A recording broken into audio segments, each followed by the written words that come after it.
did we end on this slide? Yeah, I thought so. All right, if somebody would lower the lights, I would appreciate it. So we did all this. Yep. Okay. So we went through the two major cell types in skin. There's actually four, but we're only going to talk about two. All right. There's actually a couple of others, but the two you can read about those other two in your book. Okay. The keratinocytes are the ones that produce keratin. Those are the most numerous, and the melanocytes are the one that produce melanin that give you your skin pigment. All right. And we're going to start talking about these layers of the epidermis. All right. So melanin protects the nucleus of the cell. That's the important part. That's the reason why you get a tan. That tan is actually protecting the nucleus of the cells, the skin cells, from the UV radiation. Because that UV radiation does damage to the DNA. Right? Damage so that the DNA does not replicate the way it's supposed to.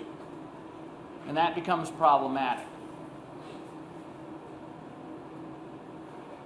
Here's an interesting tidbit. All races, no matter what your skin tone is naturally, have the same number of melanocytes. Okay, then why are some people darker than others? If everybody has the same number of cells, then why are some people darker than others? Yeah, CJ. The amount that's produced, greater density. That's right. So the differences in skin color might be due to differences in melanocyte activity or the speed of melanin breakdown. You're going to see this a lot in physiological systems, right? You can either make more or you can break it down slower. The same thing happens with muscle hypertrophy, right? There are some human beings that their rate of muscle protein synthesis is faster, right? And in addition, there are some human beings who their muscle protein breakdown, their catabolic systems are not so catabolic. And you can combine two, right? Same thing. There's no difference in this, right? You can make more, you can break down less. If you make more and you break down less, then you even have a more heightened response, okay? So this is that cool picture I was talking to you about. Not a bad one to know. This is the epidermis, this is the dermis, okay? What happens here is this is a melanocyte, that green cell with the tentacles, right? And it's surrounding, so melanocyte, right? These vacuoles in here are called melanosomes. The melanosomes actually contain the pigment melanin. Here's where we start getting confusing. This happens a lot in anatomy with terms, okay? The melanocyte is actually the cell, right? The melanosome is a vacuole that contains the pigment melanin. Make sure you know the difference between the three. Here you have the nucleus of the cell, and then you have these Golgi apparati, right? And you have all kinds of cells around here. Most of the cells, remember, keratin-producing cells, keratinocytes, right? Now what starts to happen is that the melanocyte has this ability to grow tentacles. Right? And so when you're exposed to UV radiation, the tentacles start to grow. Bigger, right? And remember, there's a lot of these cells too. And what starts to happen is really interesting. The first thing that starts to happen is the tentacles grow, and the tentacles themselves, which have the melanosomes contained within them, grow around the cells. That's defense mechanism number one. Defense mechanism number two is the melanosomes, right? The tentacles can actually pinch themselves off, right? They can actually pinch themselves off, and they have the ability to penetrate the plasma membranes of keratinocytes. And they can now embed themselves in the cytoplasm and give another layer of protection. Remember, what you're trying to do is you're trying to surround the nucleus to protect it from UV radiation, because the UV radiation is going to damage the DNA. And so this is the two ways it happens. And you can see these tentacles, they grow, right? They keep growing. You're in the bottom layer here, your second layer up, your third layer, this is fourth layer. And you still have melanosomes and part of these tentacles that have embedded and made their way through the plasma membrane. Okay? This all happens through endocytosis. So your cells in your skin actually respond to melanosomes because this cell has to know that the melanocyte is now going to pinch off part of its tentacle and that it needs to open itself up. It's like a docking procedure, right? Docking procedure. It has to open itself up to allow this to enter. That means it knows it's safe. That's really cool if you think about all the cell signaling that goes on. So this is what happens when you get a tan, right? The more and more UV radiation you're exposed to, the more of these tentacles grow, and the more melanosomes get produced, these pink dots, and then the more melanin gets produced. Yeah? So we get sunburn. Does that mean the melanocyte doesn't grow fast enough to Yeah. The sunburn means that you had so much UV radiation at such a fast rate that these cells did not have time to do what they're supposed to do. Now, regardless of whether you get a burn or you get a tan, you're ultimately damaging your skin, right? You can do this in a more methodical way where you don't actually burn. And the good part about that is that it's not as painful, right? Nobody likes to burn. Does anybody like to burn? Right? So nobody likes to burn. But you're ultimately causing damage. The tan, if you pre-tan before you go to the Bahamas, right? You're tanning because you don't want to burn when you get down there, right? Because you want to have fun, right? But the damage has already been done, right? The fact that you're actually getting a tan means you damage your skin. Everybody realizes that. That's what's happening. This is a damage response mechanism. Now, some of us clearly produce a lot more of this melanin naturally, right? I'm talking about above and beyond what you naturally produce. Any questions on that? So this is a good diagram to know. Does everybody understand this concept? Zach, you have a question? Yeah, so when the melanoma tentacles pinch off and go into the keratinocytes, Yeah. they surround the nucleus, or they just... Yeah, you can see it starting here. You can see how they're starting to do. They actually try to position, depending on how much gets pinched off, they will actually try to position themselves wherever the apical surface is, like a shield. Does that influence other materials getting into and outside of the nucleus? Yeah, absolutely. So Zach's question is, does that influence materials getting in and out of the cell? Of course it does. Of course it does. But it's a necessary evil, right? This is you're in now protection mode. Yeah, so it does slow some things down. So then hydration comes into play. Everything else you eat comes into play. Other processes are going to slow down because of this. It has to. The other thing you're doing with UV radiation is you're breaking down UV radiation and smoke, cigarette smoke, up your production of an enzyme called collagenase. Collagenase is an enzyme that breaks down collagen. This is the reason why long-time smokers will be wrinkly long before non-smokers. This is the reason why people who have been worshiping the sun since they were in their teens, by the time they're in their early 50s, will have a leathery skin because collagenase is occurring, right? So both of those processes through different mechanisms produce collagenase, and the collagen is going to increase and speed up the wrinkling process. Okay, so this is the epidermis. We'll talk about all of these layers. epidermis is in brown. This is the dermis down here. This is a melanosome, a melanocyte, excuse me. All right, it's in the basal layer. These are all melanocytes. That's another melanocyte. Again, this is the epidermis. This is the dermis. Okay, I'll bring this up. We got a question here.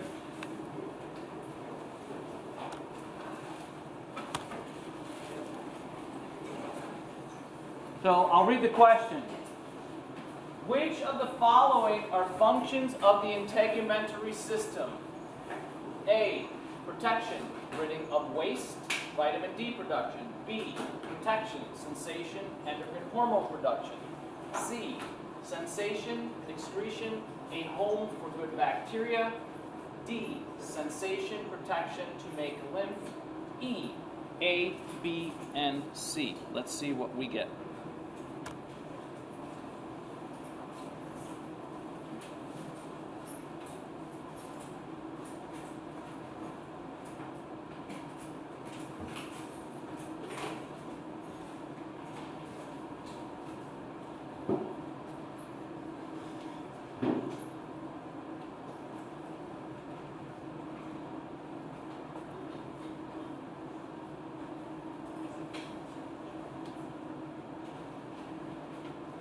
All right, let's see what we got.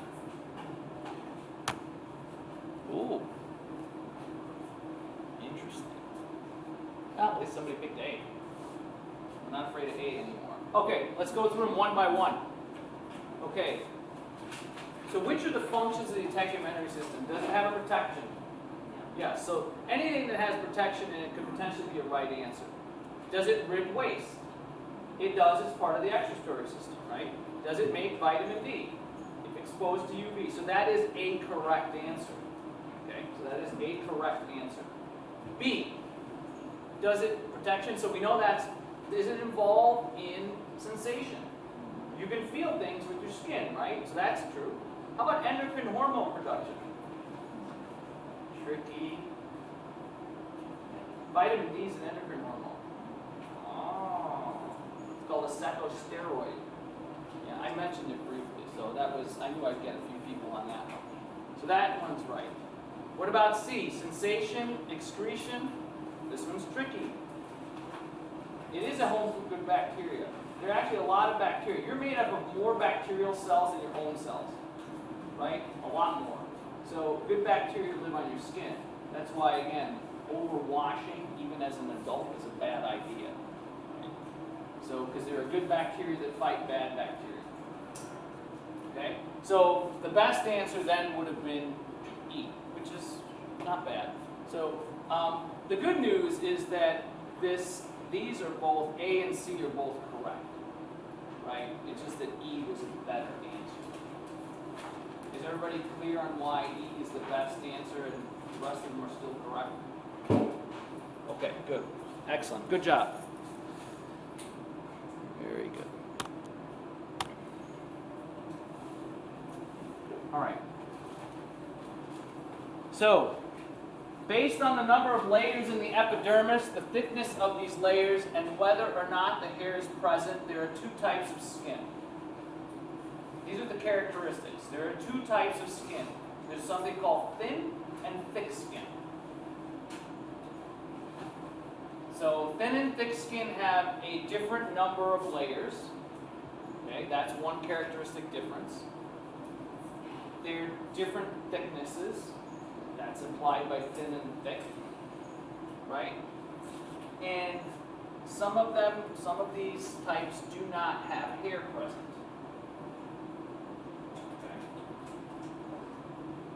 These are the two types. All right, thick skin has all 5 layers of the epidermis. Thin skin only has 4. So there are 5 layers of the epidermis. Only the thick skin has the 5th layer.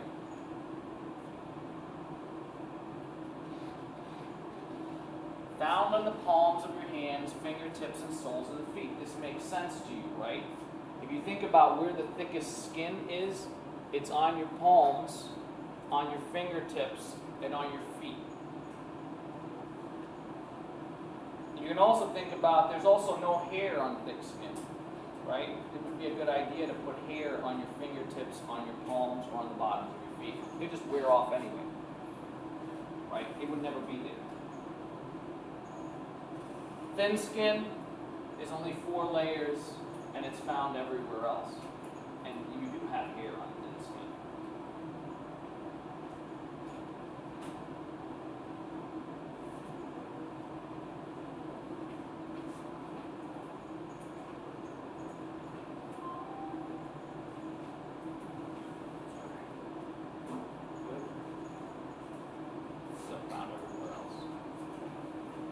All right, layers of the epidermis. Now we're starting from deep and we're working our way superficial. The deepest layer is called the stratum basale or basal. Not like the plant, not spelled the same way, right? Not the earth.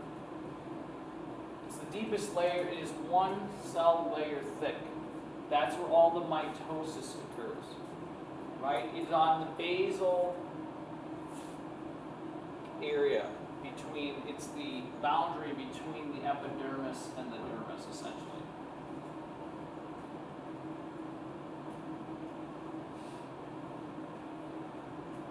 The next layer up is called the stratum spinosum. Remember, this is all in the epidermis. In the first true layer of the skin, now what we've done is we break them down into 4 or 5 sub-layers. So each of these is a sub-layer.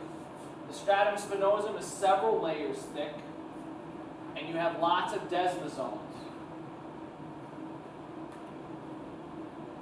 So it's holding the skin together. Those desmosomes, remember what a desmosome looks like? That's the one with the button-like appearance, not the adherent belt, right? So you've got them, it gives a spiky appearance.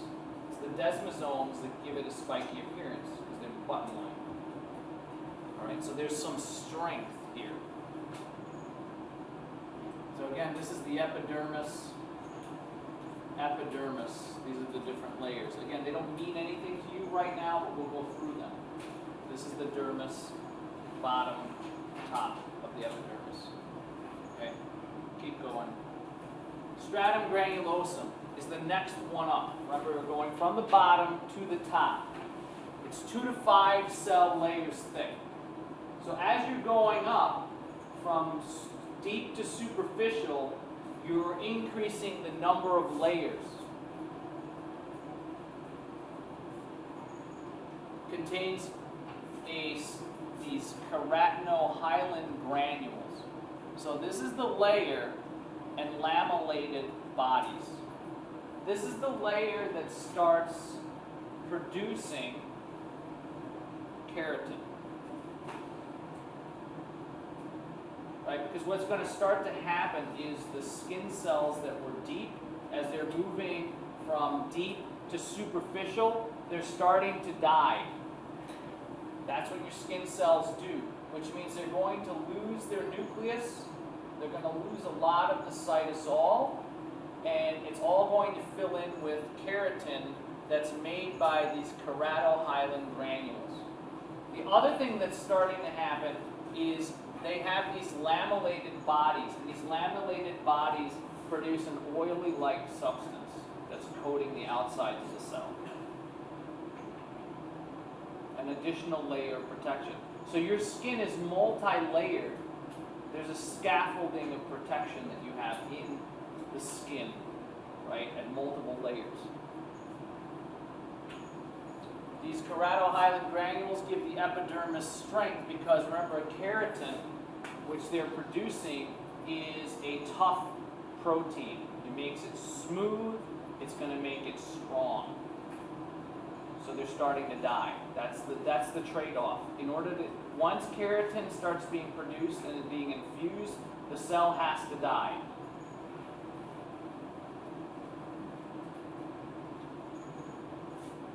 Lipid-filled lamellated bodies give the epidermis its waterproofing properties. So this is the natural waterproofing that your skin has.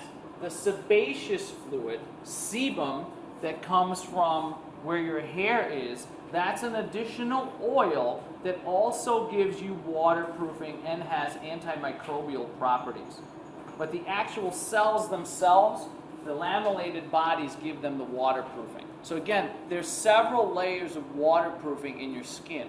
And you're going to find this in all physiological systems, that it's never one layer, right? There's always this scaffolding, like you're adding different layers of security, different layers of backup system, right? Through evolution, backup systems get put into place.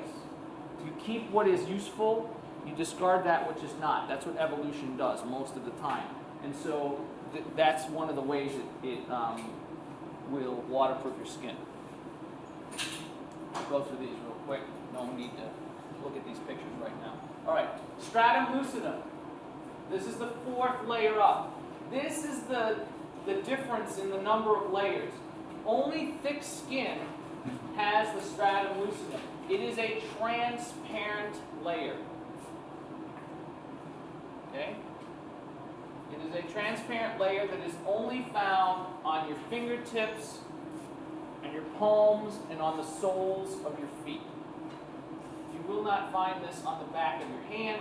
You will not find this on your nose. You will not find this in your ear. Questions so far? All right, we'll just keep moving. Stratum corneum is the final and fifth layer. Thin and thick skin both have this. The number of layers. So in normal thin skin, right? 20 to 30 cells thick, right? Provides protection. So these are the dead cells. Okay? These are the dead cells. Very top sublayer of the epidermis. 20 to 30 cells thick in thin skin. You have even more layers in thick skin. And then if you irritate thick skin or thin skin, you can add additional layers. That's where the callousing comes in. Right? So if there are 20 to 30 layers in thin skin, and let's say, just to take a number, there are 50 to 60 layers in thick skin, and now you work with your hands and you do stuff all the time, and you start feeling calluses, then you can start going into, 70, 80, 90 layers of skin, right? Because you have that extra protection. It's all based on need. And then when you don't need it, it goes away. Because maintaining that takes a lot of energy. So this is the stratum corneum up here. So if you look in here, these are all dead cells. The other four layers are in this area here. Here's the stratum basal, the stratum spinosum, stratum lucidum. Okay, this is a great diagram. This is a nice cartoon. It explains it all. It shows you all the layers. It shows you the changes in shape, right? The epidermis is a stratified squamous epithelial tissue because the top layer here is squamous and it is stratified. But remember, these cells are cuboidal at the bottom. Don't let that confuse you. You always name a stratified tissue by the top layer. Okay. And you see what happens. Here's the stratum basal. Here's where some melanocytes are in here, keratinocytes, lots and lots of desmosomes. In the stratum spinosum, even more desmosomes, which give it the spiky appearance. The keratin fibers are in there. They're starting to activate. The lamellated bodies are in there. They're starting to activate. By the time you get to granulosum, they've started to die. That's where they're flattening out. The keratin is being pumped in to fill the holes. The lamellated bodies are pumping out this lipid-like substance to sit on top of the cells. You have the stratum lucidum. It's more of a connector layer here, so it's going to add some additional strength. And then that's where the 20 to 30 sublayers of stratum corneum start here. And then you're constantly sloughing them off.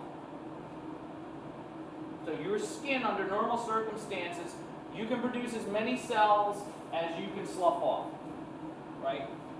More. So this is a good diagram to sort of visually, if you're a visual learner, this sort of is a nice summary of everything I just said. Right? So maybe take this diagram, and then if you're a visual person, what I would do is then write in some of that information along each one of these, and you got a nice little study card for yourself. Really super efficient.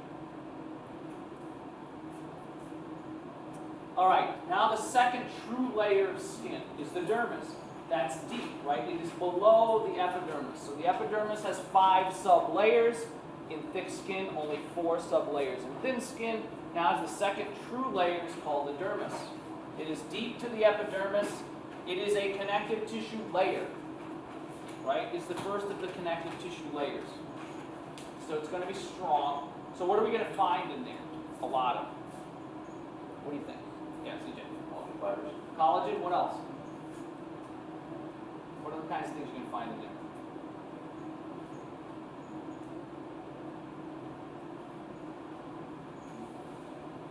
Yeah, go ahead.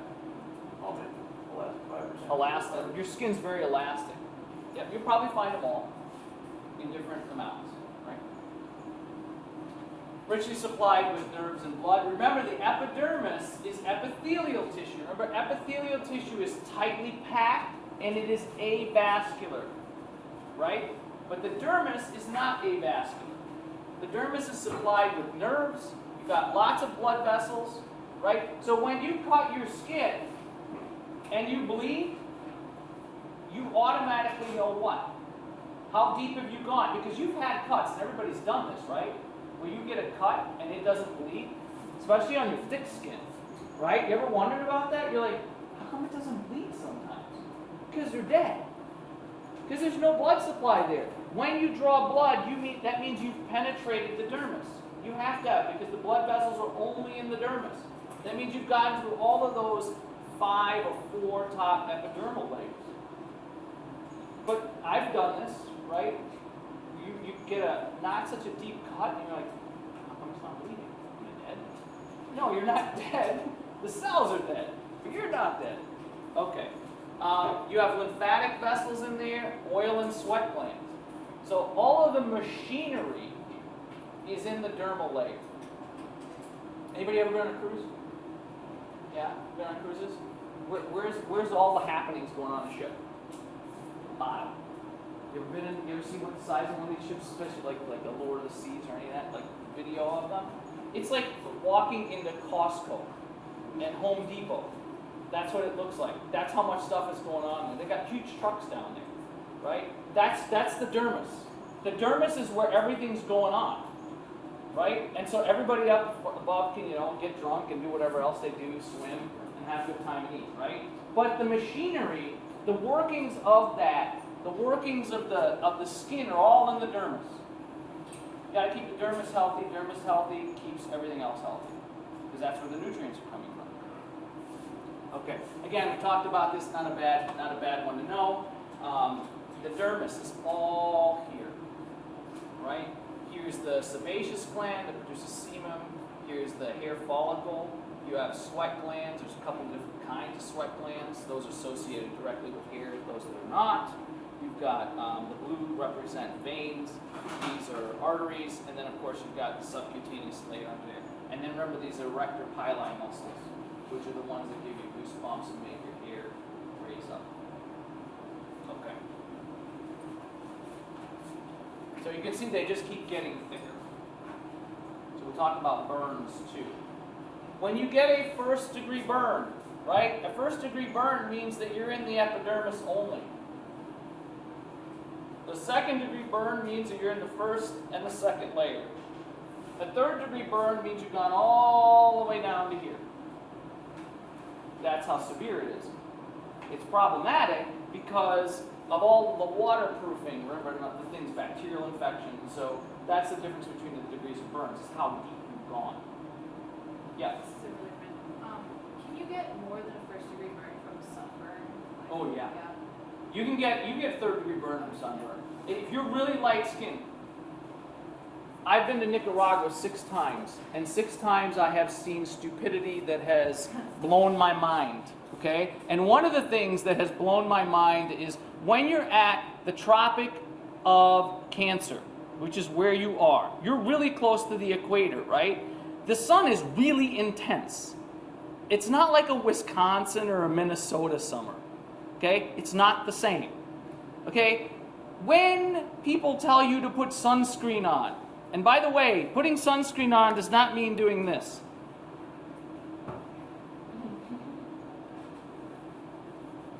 You gotta lather it up. I have seen them. I have seen very severe burns down there because people that have really light skin refuse to put on sunscreen because they're like, oh, I always burn. Yeah, maybe you do in Wisconsin, but it's going to be worse down here, okay? To where parts of their body swell up, right? So, yes, you can get a third-degree burn with sun, and it is really nasty. Nasty, nasty, nasty. Especially if you're light-skinned. If you're darker, you can get away with it, right? Darker, you can get away with it. So, yes, absolutely. So if you go down to the Tropic of Cancer, which is in the southern hemisphere, or the Tropic, Capricorn is in the southern hemisphere, Cancer, which is in the northern hemisphere, please go to the equator. You have to put sunscreen on. You have to wear protection. You've got to wear a hat because it is that severe, especially if you're light-skinned. So, yeah, I've seen it. Okay.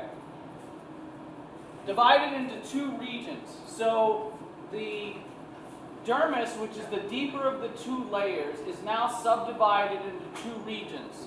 The papillary layer, which is the more superficial layer. This is the layer that connects to the stratum basal, right, in the epidermis. And then the deeper layer is called the reticular layer. Okay? Papillary layer, superficial layer of the dermis, composed of loose connective tissue. That's important. Yes, it's connective tissue, but why is it loose? Because it still has to spring back. It still has to have an elasticity, right? So you don't want it to be stiff.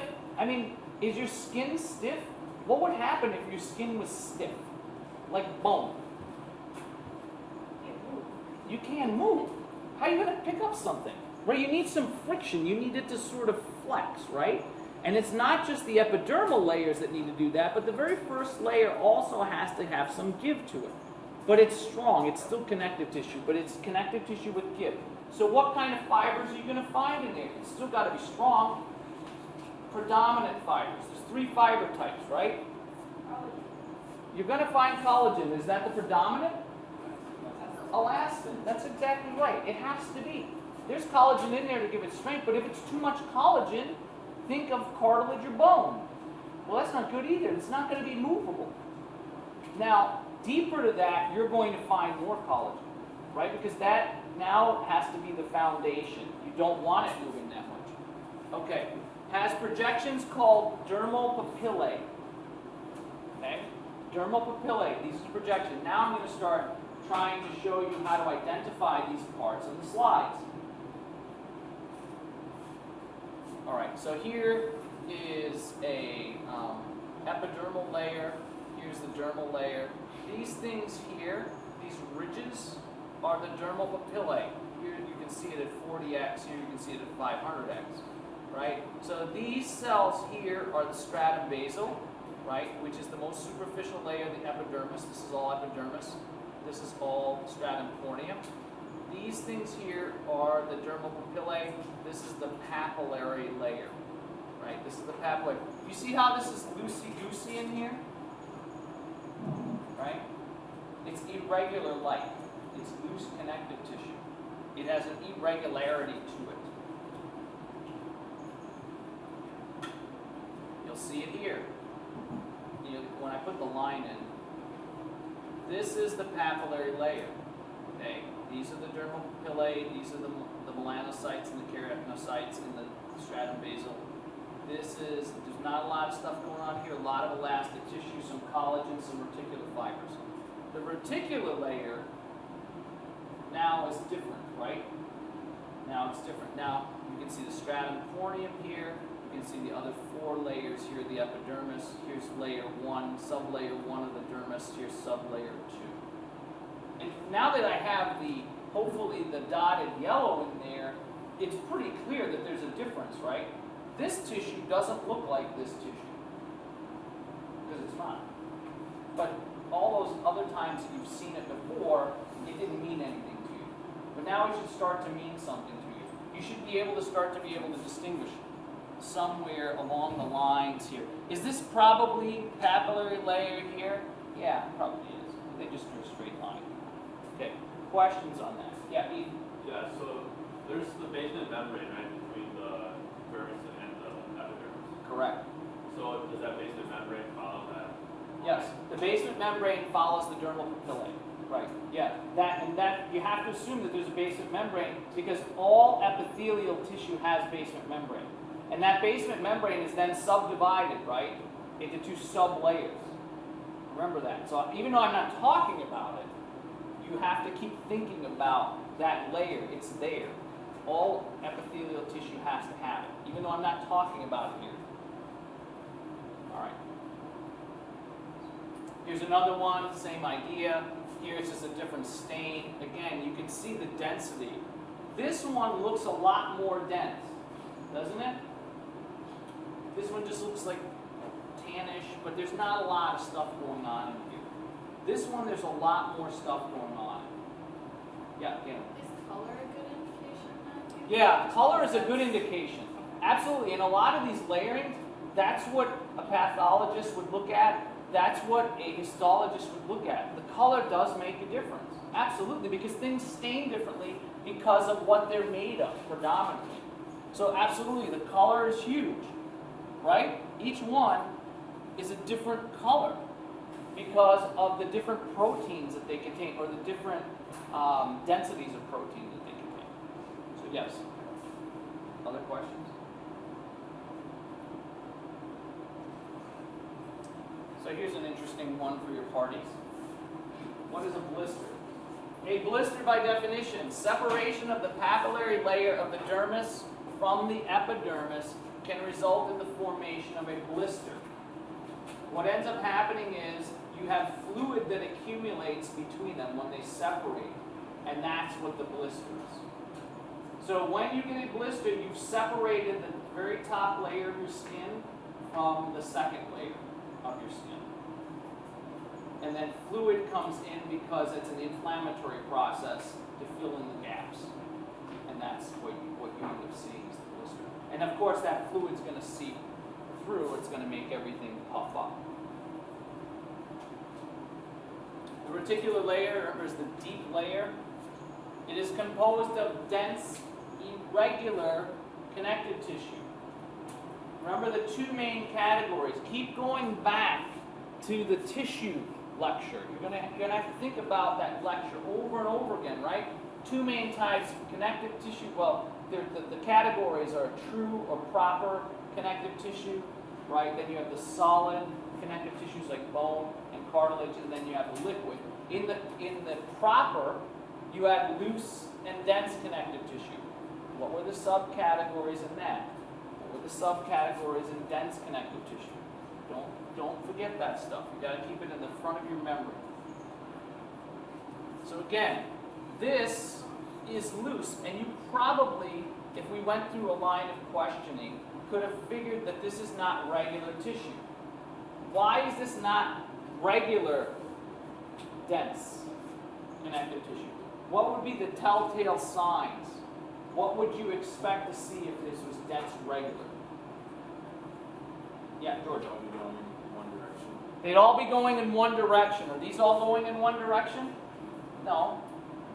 What else would you predominantly see in there? Yeah, Teresa. Could be white. Well, it might be white. It depends on the stain, but there would be more of a systemically even color. It would be more even colored. Other questions? So another one. It's a eye clicker. All right.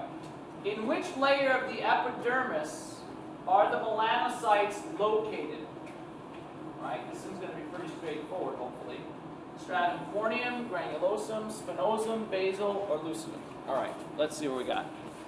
Which layer are they in? Oh, did I just give the answer? Click anyway. I don't know why it did that.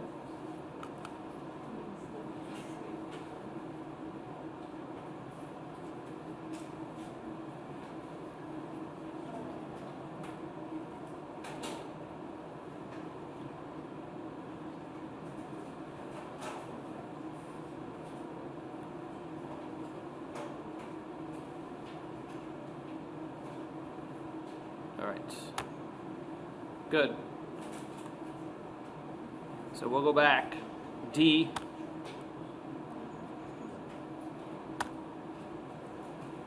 Is the right answer. Stratum beta is right. That's where the melanocytes are located. Let's talk a little bit about skin cancer. Okay? So when we talk about skin cancer, the things that if you go to a dermatologist, they're going to tell you to think about the ABCDs of your skin. Right? The ABCDs. If you're looking at, you're mostly talking about moles. Right? Some people have them naturally, some people develop them. Right? A, asymmetry. If the mole is not all consistently one shape, they have these inconsistencies in it, that's a telltale sign that maybe something's wrong. B. What would B be? Yeah, Arjun. Borders. They're irregular. The borders. C. Yeah. Color. They're irregular colors. So if you have a mole on your body that has multiple colors in it, that's not good, right? If it's all light or all dark or all medium, that's fine. And then D? Yeah. Diameter. Usually they say if it's bigger, 6 millimeters or bigger. If it's bigger than a pencil eraser, you should look at it, right? But it's not just one of those, okay? It's not just one of those. You have to have 3 or 4 of those in order to potentially be a problem. I mean, everybody's got a mole maybe on their body, if you have any, that has one of these. And it's the change. The other thing is the change, right? If it changes very, very quickly, that's usually a sign that there's a problem. All right. Skin cancer. The least lethal is called basal cell carcinoma. This is the one that you want to get if you're going to get it. This is the one that they make a huge big deal out of, and I don't understand why. The only thing I can come to conclusion to is that they just want to scare people to put sunscreen on. Yeah. I mean, basal cell carcinoma is the least malignant and the most common. You find it on the dermis and the hypodermis, and usually on your face. So usually politicians or famous people, when they say, oh, he or she had skin cancer on the face, it's usually this kind, which is not likely to kill them.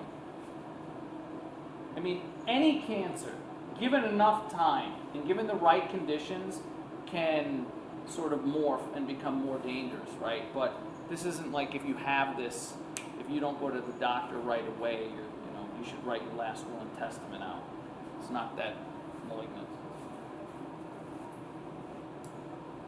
Appears as shiny dome-shaped nodules, usually surgically removed. It's a 99% cure rate, right? The 1% is probably people that were already sick anyway. They have all kinds of other issues to begin with. That's the 1%, right? People that are generally not in good health. Of course, it's dangerous. So this is what it would look like. Again, it doesn't have some of the characteristics. The diameter, I can't tell, is bigger for sure. It definitely is raised. The color, you don't have different colors. The borders aren't really uneven. It's got some blood vessels in it, right? But this is sort of unassuming. It's not a zit, right? If it doesn't go away for 6 months, it's probably not a zit.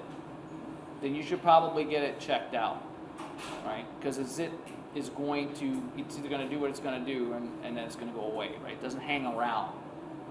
It could be lots of other things too that aren't cancer. This has gotten worse. This is clearly a problem, right? This is, again, if it looks like this, get it checked out. I mean, clearly this person waited. This is real, right? They waited this long. I mean, they didn't just wake up one day and say, that's peculiar. I mean, it is, right? I mean, this has probably been happening for some time. It wasn't born there overnight. So this is clearly, even though it doesn't have the border, it doesn't have a huge problem with the borders, and it's really big, and it's not different colors, it's still kind of gross. Now the good news, here's the good news about basal cell carcinoma, because we're all sort of vain to some degree. I mean, let's be honest, everybody is to some degree. A little bit of vanity, right? Like everybody wants to look good. If it shows up on your face or your neck, you're probably going to deal with it, just because you don't want to look at it, right? So that's the other reason why I think this type of cancer is not likely to kill you, is because, especially as Americans, I would say, I can't speak for the rest of the world, we're like, I don't want to see that. Like, that just can't be there, right? And we probably have per capita the most amount of plastic surgery in any country in the world, right? Anybody can dispute that? Right? So, again, this kind of stuff, if it shows up on your face, it's probably not going to kill you, because you're going to be like, that's gross. I don't want it there. Get rid of that. Okay? Then this is what can happen, right? So this is, even though it's not very malignant, right? Even though it's not very malignant, over time, here, what's starting to happen in here, you can see that this is breaking through the layers. Here's hair. I mean, what you're going to have to do here is now do some kind of a skin graft. And there's infection in here. You have to do something in surgery called, if you were doing a surgical procedure, called debriding. And that's where you go in and you basically scrub down until it bleeds. Right? Yeah, you've got to get rid of all that nasty stuff, because the antibiotics, if this stuff gets internal, they're not going to be able to stop this, right? This is an infection. Forget about the cancer, the infection alone. So this is what could happen. So if you're weak stomach, there's a bunch of these coming, more of these coming. So I should have warned you, I guess, but I figure you're all in anatomy, you can handle it, right? If you're thinking about going into the medical profession and this makes you want to yak, maybe go sell insurance, right? Because this is what you're going to see, right? Okay. All right, the next one that is slightly more dangerous is called squamous cell. All right? It arises from keratinocytes in the stratum spinosum, so it's already starting to move its way up. It appears as small, scaly red in elevation. Metastasizes, can be cured if caught early. This one will kill you. This one's more dangerous for sure. This one you don't mess around with. That's why you don't mess around with any of them, because you cannot self-diagnose. You cannot go onto WebMD and say, oh, I have this one or that one. Don't do that. Don't do that, right? It's dangerous. Go get it checked out. If it's nothing, it's fine. If you have molds, if you have a lot of them on your body, you should probably have a dermatologist on speed dial. You should probably go see them once a year, because they can change at any time. You need to have someone who's regularly looking at you. Oftentimes, if a mole even looks a little funny, they'll just cauterize it off. They just slice it off, right? And then it heals.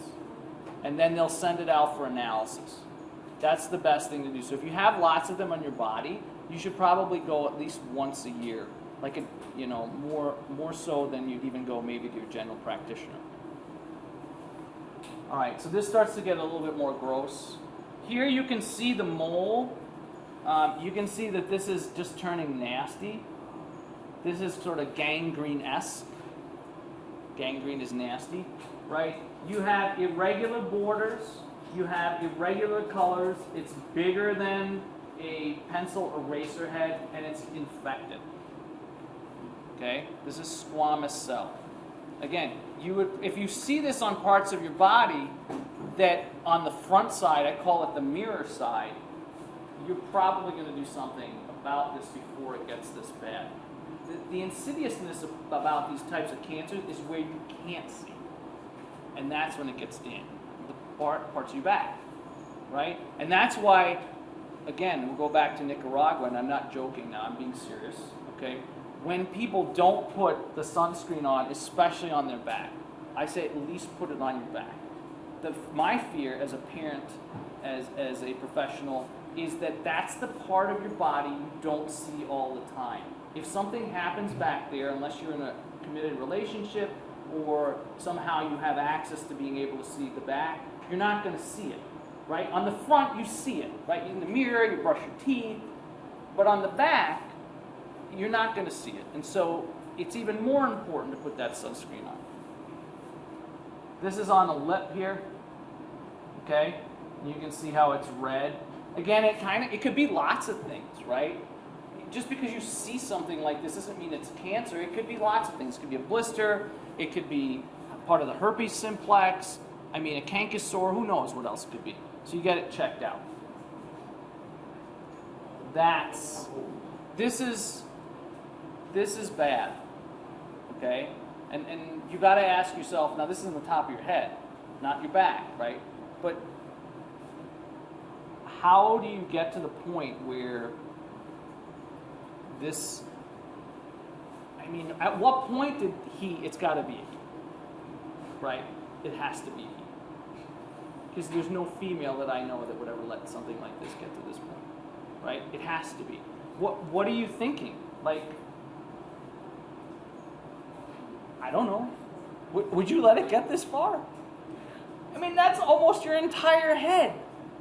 Your entire head. That's odd.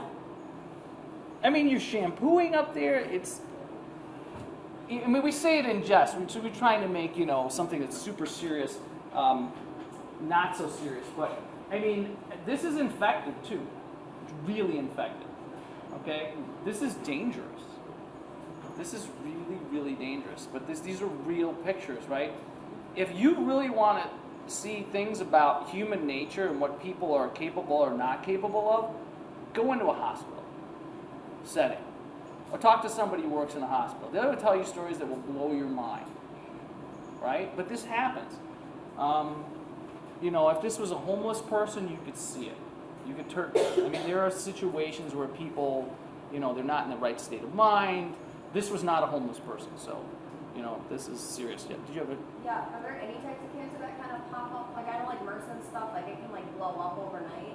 Yeah, MRSA, yeah, which is methicillin-resistant I don't Staph know if there's any aureus. other, like... Yeah. Not cancers. Cancers usually, there's some signs. There's usually some signs. There are certain types of cancer, like pancreatic cancer, is very insidious. By the time you usually catch pancreatic cancer, it's already too late. But the skin ones, no. The one that you got to worry about, these are ugly, right? But these are very treatable. So, malignant melanoma. So that one has like an 80-85% cure rate. Again, it's really good, right? It's really good, the cure rate. But a lot of times it's just people just let it get too far. Malignant melanoma, this is the one you got to be scared of. Because this one happens in places you would never think. Under your feet, in areas that aren't even exposed to the sun necessarily. Okay? And so, this is very, very dangerous. 5% of the cancers, but it's only a 50% cure rate. Yes, Alex?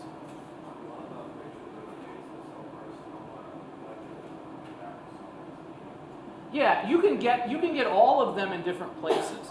But what I'm saying is that the melanomas are even more insidious. They tend to be in areas where you would not suspect them. I actually know someone who died of it, and it was on the inside of his arm. And it was hardly ever exposed to the sun. This was not like a young person. This was an older person, not a sunbather, it was almost... So this one's really insidious. All of them can end up anywhere, but that one's the most insidious. Only a 50% cure rate. They start to look like this. Now this one, you can see centimeter-wise here. You've got about 2.5 centimeters. Irregular color, irregular borders, definitely bigger. It's swollen. This is the classic signs. Okay? Another one, This is melanoma 2. You can start to see it like that, and everybody's going to go home and start checking all their moles and say, I'm going to die. No, you're not. You'll be okay. But check this out, right? I mean, you can see some of the signs here. All right, we'll do accessory structures of skin next time. 3 most important things. 3 most important. Teresa. Put sunblock on your back. Just put it on your back. Yes. The 5 layers of the epidermis. One more thing. Yep. ABCDs. Checking out those moles. If you got them, check them out. Okay? There's no reason why anybody has to die of this stuff. All right. Have a fantastic day.